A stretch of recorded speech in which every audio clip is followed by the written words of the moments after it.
Amerikada ölümge hüküm kılıngan bir mahbus, hükümnün icra kılınışını kütüp durganda, hükümet əməldarları tərəfindən bir təklif keldi.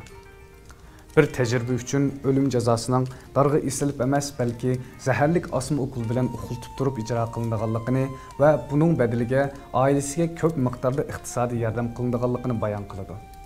Mahbus özüge sunulgan bu teklifning yaxshi ekanligini, hech bo'lmaganda o'ldigan chaqda ailesiga yardım qilishni o'ylaydi ve qabul qiladi. Cazani icra qilish vaqti kelganda mahbus karvatga yotqizildi ve asma okul silindi. Doktor mahbusga tecrübenin tafsilotlarini ve qandaq o'ldiganligini tushundirib. Ko'rganingizdek Jefferson efendim, sizga asqan okulumuzda bir necha farqli ranglik suyuqlik bor. Eng ustidagi yeşil ranglik suyuqlik tugagan chaqda qo'llaringiz va putlaringiz qo'lishib muzlashga boshlaydi.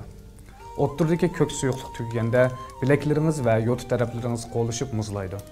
Eng tagidagi qizil suyuqlik tugaganda bo'lsa, yurak soqishingiz astilab, nafas ilishingiz qiyinlashadi ve jazoyingiz mush shaklda ijro qilinadi, deydi.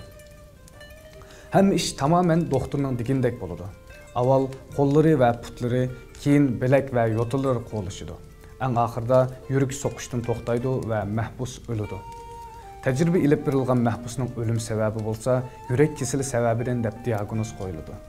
Amma hammadan qiziqarli tarafi shuki, asma okuluning ichidagi zaharlik deyilgan suyuqlik bolsa, faqatla su edi.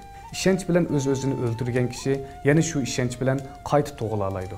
Hörlükке, erkinlikке, xushalliqqa ve kelajekka ümit bilen qarang, ümit bilen o'ylang ve ümit bilen yaşang.